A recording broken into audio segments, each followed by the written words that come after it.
Olá, nossa jornada devocional hoje é Lucas capítulo 8. Não tenha medo, apenas creia e ela será salva. Palavras de Jesus a Jairo.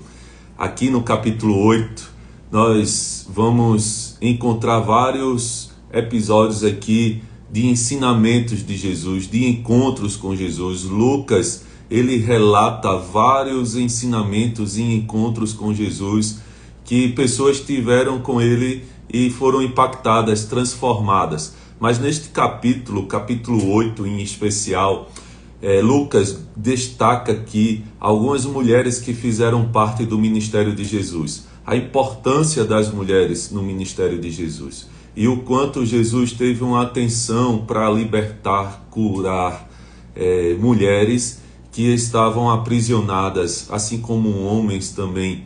Então, Jesus, ele abre e ele alcança tanto homens como mulheres em seu ministério, e ele destaca aqui, Lucas, a importância de ambos no ministério de Jesus. Então, ele começa logo aqui no capítulo 8, falando dessa importância que as mulheres tinham em seu ministério, dizendo: aconteceu depois disso que Jesus andava de cidade em cidade, de aldeia em aldeia, pregando e anunciando o evangelho do reino de Deus.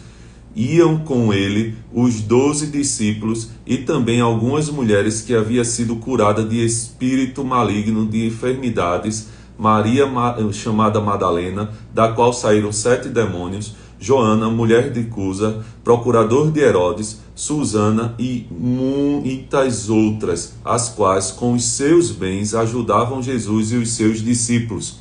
Então Lucas começa aqui o capítulo 8 dando essa ênfase da importância das mulheres em acompanhar ele e os seus discípulos no ministério. E isso traz uma alegria em nosso coração, nos dizendo que o evangelho tanto para homens como para mulheres, e isso na época de Jesus era uma revolução, levar a religião até as mulheres, e as mulheres também ali serem protagonistas, poder colaborar com o evangelho como servas, e assim como os homens a serviço do reino, assim as mulheres também poderiam servir ao Senhor Jesus. Então, aqui nós estamos vendo, só para perguntar aqui se melhorou o áudio aí, Amaury, que eu vi aqui, se está saindo, depois tu responde aí. Então, Jesus já começa aqui, depois Lucas começa a relatar a parábola do semeador, falando que o semeador saiu para semear, e ao semear, algumas sementes caíram na estrada, outras caíram no meio das rochas, e outras caíram no meio do espinho, e finalmente outras caíram em terra boa. E mais, o que é que Jesus explica com essa parábola? Este é o significado da parábola. A semente é a parábola de Deus. Os que estavam na beira do caminho são os que ouviram a palavra, depois vem o diabo e tira-lhes a palavra do coração, para não acontecer que, crendo, sejam salvos. E aí a gente vê aqui como a astúcia do Satanás, como ele vem para claramente agir contra o evangelho que é pregado. E ali ele vai e rouba essa mensagem do coração das pessoas, para que elas não venham e creiam no nome do Senhor. Os que estão sobre a pedra são as que, ouvindo a palavra, a recebem com alegria. Estes não têm raiz, creem apenas por algum tempo e na hora da provação se desviam. A parte que caiu entre os espinhos, estes são os que ouviram e no decorrer dos dias foram sufocados com as preocupações, as riquezas e os prazeres desta vida. Os seus frutos não chegam a amadurecer. Então aqui Jesus está dando um exemplo de como os corações das pessoas estão diante do evangelho, endurecido, não se enraiza, não aprofunda, as preocupações, as dinâmicas do dia a dia, elas desviam as pessoas de olhar para o Evangelho. E isso a gente tem que ter muita atenção com essas coisas, porque muitas vezes estamos no meio e vivenciando o Evangelho, mas aquilo ali não se aprofunda, não cria raízes no nosso coração, não passa a ser prioridade na nossa vida, porque as preocupações, as riquezas, as coisas desse mundo começam a sufocar e começam a nos desviar do foco e daquilo que é mais rico em nossas vidas. E isso aqui é um alerta para que Jesus está nos deixando aqui por meio dos ensinamentos a respeito do reino de Deus. Então, e aí ele vai falando da última semente, que é a semente que cai em terra boa. E essa semente, ela frutifica, ela dá bons frutos. Então os frutos, eles são prósperos. Por quê? Porque ele dá frutos e mais frutos, e vai crescendo e vai semeando, e esses frutos dão mais sementes, e não somente frutos, mas esses frutos podem dar novas sementes que podem ser lançadas em outras terras boas, para que elas dêem mais frutos ainda. Então nós temos que perceber isso na nossa vida, para que nós venhamos a ser terra frutífera, terra boa, que a semente que está em nós, ela frutifique. Então Jesus, ele vai falando, Lucas vai relatando aqui tanto a importância das mulheres como os ensinamentos por meio de parábola, e ele foca aqui também em um exemplo que Jesus dá aqui a partir do versículo 16, dizendo assim: ninguém, depois de acender uma lamparina, a cobre com um vaso ou a põe debaixo de uma cama. Pelo contrário, coloca-o em um lugar em que ilumina bem, a fim de que os que entram vejam a luz. Não há nada oculto que não venha a ser manifesto, nem escondido que não venha a ser conhecido e revelado. Portanto, vejam como vocês ouvem, porque ao que tiver mais será dado, e ao que não tiver, até aquilo que julgar ter lhe será tirado. Esse aqui é um complemento. Ele vai dando continuidade à parábola do semeador. Aquele que tem, ele que dá bons frutos, ele será cada vez mais acrescentado, porque ele está frutificando, ele está iluminando, ele está recebendo ali de Deus tudo que é necessário para que ele seja luz, para que ele receba de Deus e frutifique como fruto do Senhor, e não sendo sufocado, não utilizando aquilo que Deus deu. Jesus aqui, eu gosto de Lucas, que Lucas vem relatando, vem contando episódios e mais episódios a respeito da caminhada de Jesus, a respeito do ministério de Jesus, porque eu acho que Lucas, ele quer relatar tudo. Quando João fala lá no capítulo 20 dele, que ele vai falando que Jesus fez muitos outros sinais e milagres, se todos eles fossem relatados um a um, não caberia no mundo todo os livros que seriam escritos a respeito de Jesus.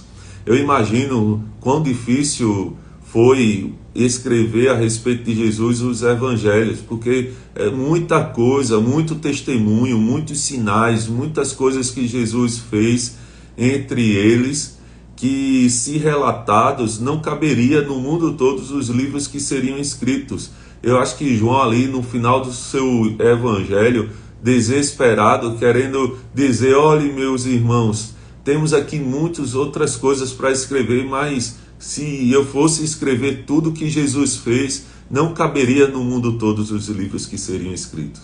E eu imagino Lucas também ali selecionando e escrevendo coisas a respeito de Jesus, e ele saía ali escrevendo, relatando tudo aquilo que Jesus fez.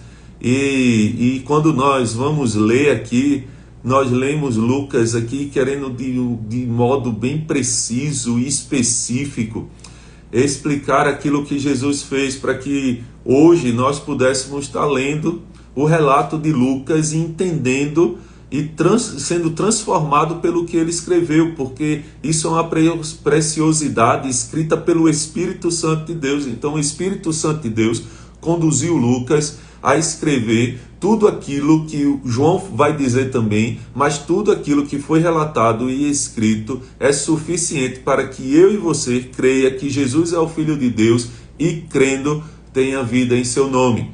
Então, tem um propósito de tudo isso que está escrito aqui, guiado pelo Espírito Santo, conduzindo homens de Deus para escrever, para que nós pudéssemos ter acesso hoje naquilo que está escrito e creia no Filho de Deus. E uma das coisas que Lucas relata aqui é o momento que Jesus acalma a tempestade. Jesus entra no barco e deita e dorme.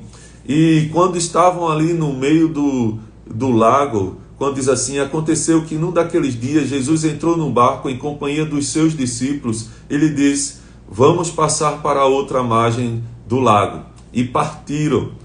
E enquanto navegavam, ele adormeceu e sobreveio uma grande tempestade de ventos no lago, e eles corriam perigo. Chegando-se a Jesus, os discípulos despertaram, dizendo, Mestre, Mestre, estamos perecendo. Estamos morrendo, Mestre. Vamos morrer. Olhe que ali no barco, você já deve ter ouvido algum sermão, uma explicação dessa passagem. Ali no barco estavam pescadores experientes que já passaram por várias tempestades. Mas aquela tempestade era diferente. Aquela tempestade era diferente de todas as outras tempestades. E eles foram acordar um mestre que não conhecia sobre tempestade. Não era a área de Jesus tempestades. Ele era um mestre. Mas como Jesus é Senhor de todas as coisas, domina todas as coisas, ele foi despertado pelos seus discípulos, porque os discípulos que tinham domínio sobre aquele momento não podem fazer nada. E eles acordaram Jesus e dizendo, Mestre, vamos padecer, vamos morrer. Ali tinha praticamente um diagnóstico, tinha já o diagnóstico fechado daqueles pescadores experientes que já viram várias tempestades e vários barcos naufragar no meio da tempestade, e eles disseram, vamos, estamos padecendo. Levantando-se, Jesus repreendeu o vento e a fúria da água. Tudo cessou e ficou bem calmo. Então Jesus lhe perguntou, vocês não têm fé? Eles, possuídos de temor e admiração, diziam uns aos outros, quem é este, que até mandaram nos ventos e nas ondas e lhe obedece? Jesus estava se revelando ali, Jesus estava ensinando aos seus discípulos a respeito de quem é Jesus. E esse episódio aqui, e que está relatado, é também para nos ensinar que Jesus é Senhor sobre todas as coisas e que nós podemos descansar sim ao meio da tempestade, porque nenhuma tempestade irá ceifar a minha vida ou a sua vida, se assim não for da vontade de Deus, daquele que controla ventos, mar e tudo que há em nossa vida. A nossa própria vida não está no controle de nós mesmos. Não há ninguém que possa acrescentar um dia sobre a sua vida, nem nenhum tempo sobre a sua vida. Você pode cuidar como você quiser cuidar da sua vida, da sua saúde, fazendo exercício. Você pode fazer tudo que você pode ouvir no Google, na internet, no YouTube, a respeito de como ter uma qualidade de vida, como melhorar a sua vida, mas essas coisas não vão acrescentar em nada na sua vida. Você não vai conseguir ter um dia, um segundo a mais, se não for da permissão de Deus. Então para que nós fazemos essas coisas? Nós fazemos essas coisas para servir melhor a Deus, com tudo que eu tenho, com tudo que eu sou, tudo que eu faço é por meio da fé. Se não faço por meio da fé, é incredulidade. Então, é incredulidade pensar que eu posso ter domínio sobre a tempestade e sobre a minha vida. Eu não tenho domínio. Eu tenho que colocar tudo por meio da fé em nome do Senhor Jesus, para a glória do Senhor Jesus, para a honra do Senhor Jesus. Então, se eu não faço por meio da fé, eu faço pela incredulidade, e a incredulidade é não crer que Deus está no controle da sua vida. Então, se eu penso que fazer exercício, fazer uma dieta, fazer qualquer coisa, cuidar bem da minha saúde, é eu ter controle sobre a minha vida, você tá sendo incrédulo. Mas se eu faço todas essas coisas por meio da fé, crendo que Deus pode me usar e eu estou fazendo aquilo para a glória de Deus, eu tenho a convicção que Deus vai me usar e Deus vai acalmar a tempestade em qualquer momento da nossa vida. Então eu não faço para evitar a tempestade, mas eu faço para que no meio da tempestade eu creia que o meu Deus é que tem controle sobre a minha vida, sobre a minha história, sobre tudo que acontece comigo. Então é isso que Jesus está querendo nos ensinar. O que nós temos de experiência, aqueles pescadores, o que tinha de experiência, não era para ter domínio sobre a vida deles, mas era para confiar que Jesus estava no barco e por meio da fé Ele tem poder para fazer todas as coisas sobre nossas vidas. Então, ao descer, então rumaram para o outro lado, na terra dos Gerazenos. Então, quando chegaram lá, encontraram um endemoniado que fazia muito tempo que eles que estava ali endemoniado e assustando e atormentando toda aquela cidade. E Jesus chega naquela cidade e expulsa aquele demônio, e aquilo ali causou espanto e medo em todos aqueles daquele local. E eles ali com medo do que aconteceu, eles chegaram, então o povo saiu para ver o que tinha acontecido. Aproximando-se de Jesus, encontraram um homem de que tinha saído os demônios, vestido em perfeito juízo, sentados aos pés de Jesus, e temeram.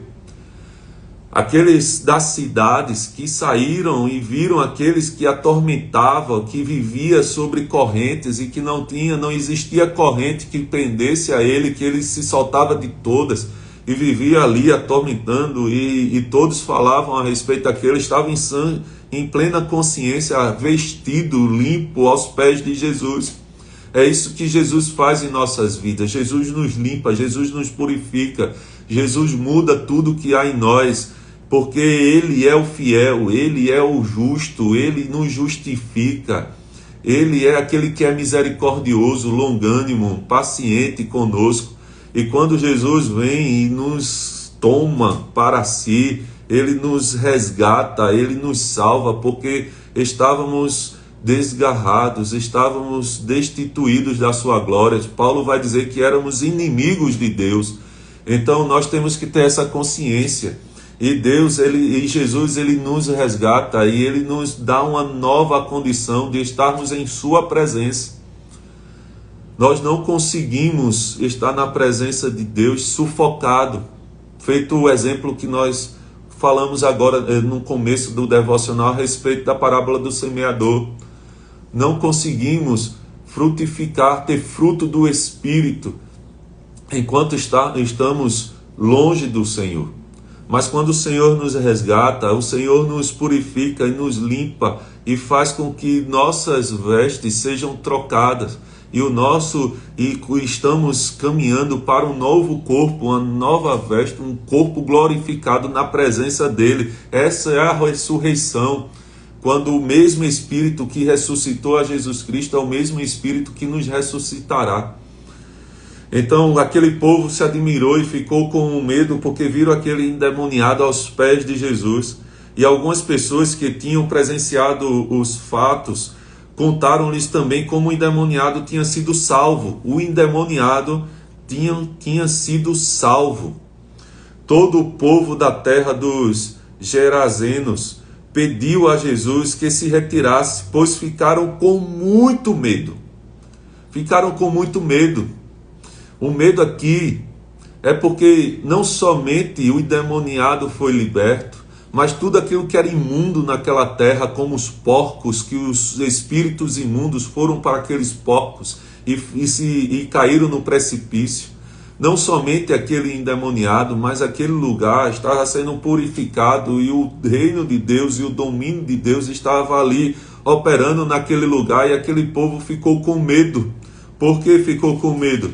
Porque, veja só a explicação da parábola do semeador. A parte que caiu entre os espinhos.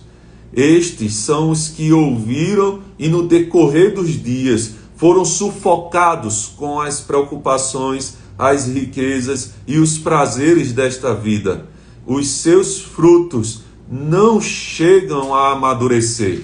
Então, aqueles da cidade, quando viram que a sua riqueza, as suas coisas se precipitaram e caíram no abismo, e viram o quanto aquele ali foi purificado, eles ficaram com medo e temor de perder aquilo que eles tinham. Então, com medo, e Jesus entrando de novo no barco, voltou, ficaram com medo. Então, o homem de que tinham saído os demônios lhe pediu que o deixasse estar com ele. Jesus, porém, o despediu, dizendo: volte para a sua casa e conte tudo o que Deus fez por você. Então ele foi proclamando por toda a cidade o que Jesus lhe tinha feito. Glória a Deus por isso. Deus é bom. Deus é bom o tempo todo, meus irmãos. E por fim, aqui nesse capítulo, um relato que eu gosto muito. 2 relatos aqui. O pedido de Jairo para que Jesus fosse para a sua casa. Jairo era um homem, chefe da sinagoga, um homem piedoso, um homem que temia ao Senhor. E ele foi até Jesus pedindo que ele fosse até a sua casa, porque a sua filha estava padecendo, estava morrendo. E quando Jesus saiu em direção à casa de Jairo, uma multidão o apertava, uma multidão o impedia que ele caminhasse, e ali no meio daquela multidão, uma mulher enferma, com fluxo de sangue durante muitos anos, ela tocou em Jesus, no meio da multidão, e de Jesus saiu poder e curou aquela mulher. Aqui a gente tem algumas observações a fazer. Quando Jairo chama Jesus, Jairo já estava apressado, Jairo estava ali com urgência. Imagino que Jairo não estava pedindo: Jesus, por favor, se você puder, mas Jairo ali estava com sua alma angustiada, com uma alma de desespero. Quando Jesus voltou, a multidão o recebeu com alegria, porque todos o estavam esperando. Eis que veio um homem chamado Jairo, que era chefe da sinagoga, e prostrando-se aos pés de Jesus, suplicou-lhes que fosse até a sua casa, pois tinha uma filha única, de uns 12 anos, que estava morrendo. Então veja só, não sei se você já socorreu alguma pessoa, se você passou por alguma situação de que tinha que socorrer ou pedir a alguém que socorresse uma pessoa, e aquilo ali é desesperador. A opção que a pessoa tem na frente, ele vai com desespero, clamando e pedindo para que socorra, para que possa ajudar. E ali estava Jairo, desesperado. Mas enquanto Jesus caminhava, as multidões o apertavam. Imagina aquela multidão. Não sei se você também já andou no meio de uma multidão que não anda, que não caminha, e aquela multidão ela aperta, ela não deixa você caminhar, e sufocando. E certa mulher ali, que havia 12 anos, vinha sofrendo de uma hemorragia e já havia gastado todos os seus bens. Aquela mulher estava desesperada com o médico, com pessoas que o enganavam, enganadores. E aqui vale salientar que os médicos eram curadores, eram pessoas religiosas daquela época, não eram doutores como hoje em dia, que é especificamente para isso, mas eram curadores, eram pessoas religiosas que enganavam, enganadores. Quantas pessoas hoje em dia estão sendo enganadas pela religião, enganadas por pessoas com habilidades de fala, prometendo cura, prometendo libertação, e a pessoa gastando dinheiro com isso, com o evangelho da prosperidade, com o neopentecostalismo, prometendo cura, prometendo libertação, e a pessoa gasta todos os seus recursos, entregando tudo que tem, e a pessoa perde tudo e não é curada. Então, essa mulher perdeu justamente isso para a religião, para pessoas que prometiam cura e nada aconteceu sobre aquela vida. Sem que ninguém a pudesse curar, veio por detrás de Jesus e tocou na borda da capa dele, e logo a hemorragia dela estancou. Mas Jesus perguntou: quem me tocou? No meio daquela multidão, Jesus estava indo socorrer a filha de Jairo. A multidão apertou, não deixou andar. Jesus perguntou, imagina os discípulos ali querendo abrir o caminho para Jesus passar. Imagina esse cenário, os discípulos querendo abrir o caminho para Jesus passar. E a multidão apertava, mas Jesus insistiu: alguém me tocou, eu senti que de mim saiu poder. E o Simão Pedro disse, como todos negassem, Pedro disse: mestre, é a multidão que o rodeia apertar. A multidão, todo mundo está ali tocando. Vamos embora, mestre, vamos embora. Há uma jovem de 12 anos, uma criança de 12 anos precisando de você. O Senhor está aqui, parou. E já a multidão já não nos deixa andar. O Senhor ainda parou perguntando quem lhe tocou. Mas aquela mulher, vendo que não podia passar despercebida, aproximou-se trêmula e, prostrando-se diante de Jesus, declarou à vista de todo o povo o motivo pelo qual havia tocado nele, como imediatamente tinha sido curada. Veja só algumas coisas aqui nesse texto. A primeira, do cenário: Jesus estava saindo para socorrer uma menina de 12 anos. A segunda, uma senhora já com idade, já desiludida, já ali sua sentença de morte. Ali era o seu tiro de misericórdia. Não sei se você conheceu ou conhece alguém com anemia, que precisa fazer reposição de ferro, precisa fazer reposição de vitaminas. São pessoas enfraquecidas, são pessoas que não conseguem nem caminhar direito. Então aquela mulher, no meio de uma multidão, no calor, aproximando de Jesus, ela poderia morrer antes mesmo de tocar em Jesus, porque ela já não tinha mais tanta força de tocar Jesus. E a outra coisa, quando tocou Jesus e foi curada, aquela mulher poderia sofrer uma pena, porque tornou Jesus imundo. Mas Jesus não se contamina com o pecado. Jesus nos liberta do pecado. E aquela mulher poderia sofrer a pena de tornar impuro um mestre, mas Jesus não era qualquer mestre. Jesus não era qualquer mestre. Jesus era o Senhor. E o pecado não contamina Jesus, mas ele nos liberta do pecado. E foi isso que Jesus fez com aquela mulher. Aquela mulher não contaminou Jesus, mas Jesus libertou aquela mulher.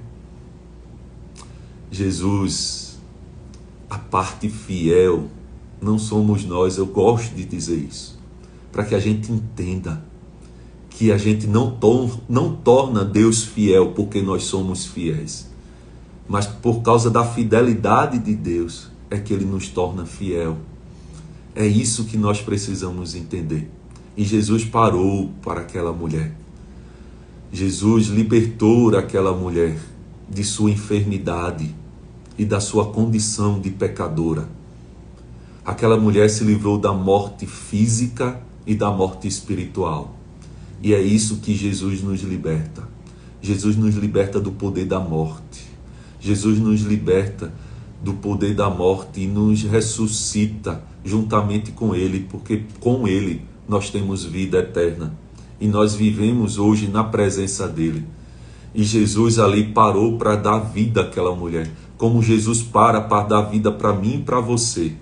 Então Jesus parou, atendeu aquela mulher e disse: filha, a sua fé salvou você, vá em paz. Então, quando tudo isso aconteceu, chegaram os portadores de má notícia a Jairo e disse: não incomode mais o mestre, porque a sua filha morreu, não adianta mais.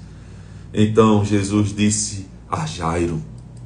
Não tenha medo. Lucas adora essa expressão. Não tenha medo. Isso é para mim e para você. Não tenha medo. Tenha fé somente. Creia somente. Apenas creia. E ela será salva. Então, tendo chegado na casa, Jesus entrou no quarto e todos ali riam de Jesus, dizendo: cadê esse mestre? Ó, para aí, ele parou para atender uma senhora que já estava com expectativa de vida lá embaixo. Recentemente, teve um amigo que ficou internado lá no Procap. E um médico chegou lá na enfermaria, tinha várias pessoas lá internada, e meu amigo era um deles. E a médica veio falar com um senhor que estava no lado, que tinha uns 75 anos, mais ou menos. E a médica chegou para aquele senhor, veja só o que a médica disse. A médica chegou para o senhor e disse: olha, nós estamos aqui avaliando a sua expectativa de vida. E se o senhor não tiver mais de 10 anos de expectativa de vida, nós não vamos fazer o procedimento em você. Veja só o que a médica disse. Se você não tiver mais de 10 anos de expectativa de vida, nós não vamos fazer o tratamento em você. Você vai para casa e vai ser tratado por medicamento. Aqui não mudou. Essa era o entendimento, dizendo como é que Jesus para uma mulher que estava enferma, que não tinha uma expectativa de vida como aquela jovem de 12 anos, e deu atenção a uma mulher que não tinha uma expectativa de vida como aquela jovem. Jesus não mede porque Jesus não vê expectativa de vida, porque Jesus vê vida eterna. Jesus não dá a vida eterna. Então não importa se você tem 80, 85 anos, 95 anos, isso não diz nada a respeito de Jesus. Jesus continua a agir na sua vida e você ainda é uma serva e servo de Deus a servir Ele, porque Jesus não conta expectativa de vida. Jesus vê a vida eterna em mim e em você, porque Ele nos dá a vida eterna. E vida eterna não tem expectativa de vida, é uma vida eterna. Então, para Jesus parar para aquela senhora ou atender a jovem de 12 anos é a mesma coisa. Não é porque a jovem tem mais vitalidade que vai servir melhor à igreja. Mas Jesus é o Senhor sobre todos. E nós servimos ao Senhor com a idade que nós temos, porque nós servimos a um Deus eterno e nós já vivemos a vida eterna. Eu e você estamos diante de um trono eterno e tudo que eu faço é por meio da fé, e a fé que nos dá a vida eterna. Creia somente e ela será salva. E aqueles ali ridicularizaram Jesus, rindo daquele momento, porque Jesus priorizou uma pessoa que tinha uma expectativa de vida menor do que aquela jovem. Se Jesus não tivesse parado para aquela senhora, talvez aquela menina de 12 anos poderia estar viva e poder dar mais ainda. E aquela senhora, se fosse para escolher, todo mundo aqui pensou que a senhora tivesse morrido e a jovem tivesse vivido. Mas Jesus não escolhe, Jesus salva. Jesus salva os seus. E aquela mulher, e Jesus entrou ali naquele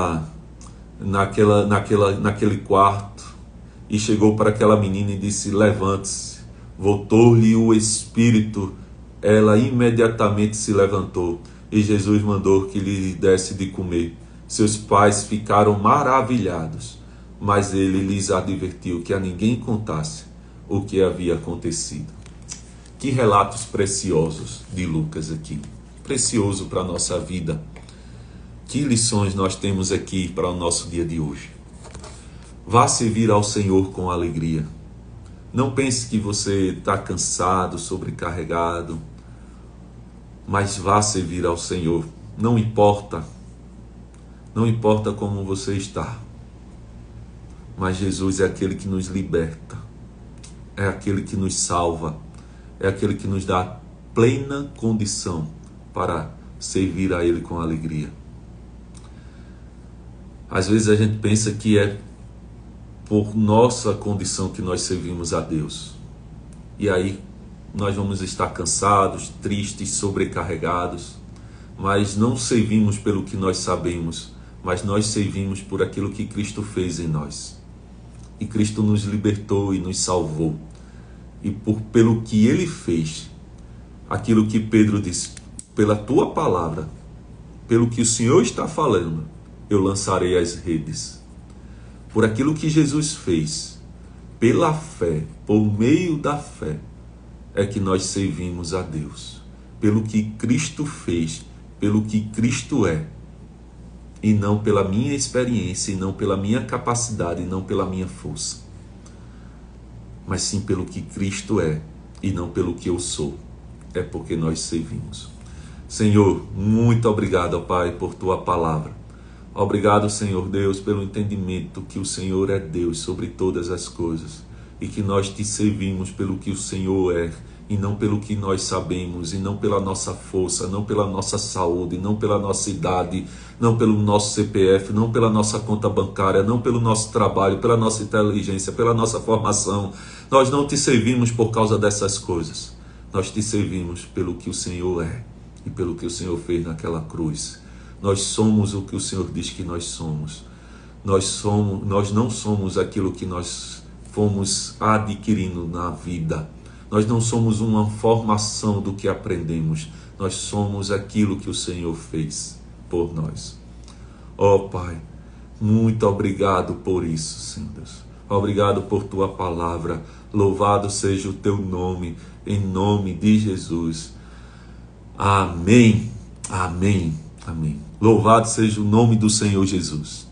Se você pegou o vídeo pela metade, quando eu terminar aqui ele vai cair, mas eu vou baixar ele aqui no Instagram e vai ficar disponível aqui por 24 horas, ou você pode ir no YouTube da igreja para assistir lá uma playlist de Lucas. Lá tem todos os capítulos de Lucas até o capítulo 8 de hoje. Também tem o livro de Romanos, o livro de João, tem os outros livros que já fizemos o devocional. Então, vou finalizar, vai cair, mas eu vou logo subir aqui, tanto no Instagram, como também no YouTube, ok? Eu quero desafiar você, eu aqui estou falando um pouquinho para que as pessoas terminem de assistir, quem estiver aí no finalzinho, e por enquanto eu lanço um desafio para vocês no ano de 2025, em vocês nos acompanhar aqui na leitura bíblica. Então, mesmo que vocês não consigam assistir o devocional num momento lá de 6h30 da manhã, eu desafio a você a fazer a leitura bíblica de Lucas capítulo 9, nos acompanhar aqui na leitura. E se você tiver alguma dúvida na leitura, o vídeo vai estar disponível aqui para que você escute e tire alguma dúvida. Eu sei que alguns capítulos são longos demais, eu não consigo aprofundar em todos os assuntos, mas se ali eu não aprofundei no assunto que você teve a dúvida do capítulo, você pode me perguntar aqui no direct, na conversa direta aqui, tirando qualquer dúvida que você tem aqui no capítulo que não foi abordada aqui, porque é impossível em 30 minutos a gente conseguir abordar todas as coisas aqui que tem no capítulo, tá bom? Que Deus abençoe a sua vida.